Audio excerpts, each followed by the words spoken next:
Daily micro meditation అంటే గంటల తరబడి చేయాలని చాలా మంది చెప్తారు. సో మనకు అంత టైం లేకపోయినా ఈ మైక్రో మెడిటేషన్ ఒకసారి ట్రై చేయండి. ఇది కేవలం 60 సెకండ్లు చేస్తే చాలు, 1 నిమిషం మాత్రమే. అండ్ ఇది ఎప్పుడు చేయాలంటే మీటింగ్ కి వెళ్లే ముందు, ఒక ముఖ్యమైన ఈమెయిల్ పంపే ముందు, లేదా ఎవరికైనా ఫోన్ చేసి ఇంపార్టెంట్ కాల్ ముందు 1 నిమిషం పాటు ఈ డీప్ బ్రీతింగ్ చేయండి. ఎలా చేయాలంటే హాయిగా కూర్చుని మీ కళ్ళు మూసుకుని ఇప్పుడు నిదానంగా లోపలికి గాలి తీసుకోండి, నెమ్మదిగా బయటికి వదలండి. కేవలం మీ శ్వాస మీద మాత్రమే దృష్టి పెట్టండి. వేరే ఆలోచనలు ఏం వచ్చినా కూడా పట్టించుకోకుండా ఉండండి. మళ్ళీ మీ శ్వాస మీద మాత్రమే దృష్టి పెట్టండి, ఎన్ని ఆలోచనలు వచ్చినా. ఈ ఎక్సర్సైజ్ ఎందుకు పని చేస్తుంది?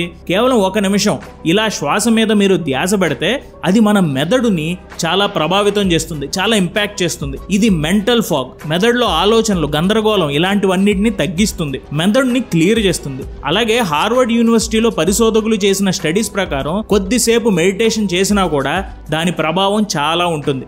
ఒత్తిడికి కారణమైన హార్మోన్ కార్టిజాల్ ఇది తగ్గిపోతుంది. మనం ఇలా డీప్ బ్రీతింగ్ చేసినప్పుడు అది కార్టిజాల్ స్థాయిని తగ్గిస్తుంది. దీనివల్ల ఒత్తిడి తగ్గి మనసు ప్రశాంతంగా ఉంటుంది. మెడిటేషన్ వల్ల మన మెదడులోని ప్రీఫ్రాంటల్ కార్టెక్స్ అనే భాగం చురుగ్గా మారుతుంది. ఇది మన అటెన్షన్ ని పెంచుతుంది, మన నిర్ణయాలు తీసుకునే స్వభావాన్ని బలపరుస్తుంది, మరియు ప్రణాళికలు చేయడం అంటే ప్లాన్లు వేయడం ఇలాంటన్నిటిలో ఇది ఉపయోగపడుతుంది. అటెన్షన్ స్పాన్ కూడా పెరుగుతుంది. ఇలాంటి మైక్రో మెడిటేషన్ చేయడం వల్ల మనం ఒక పని మీద ఎక్కువసేపు దృష్టి పెట్టగలం.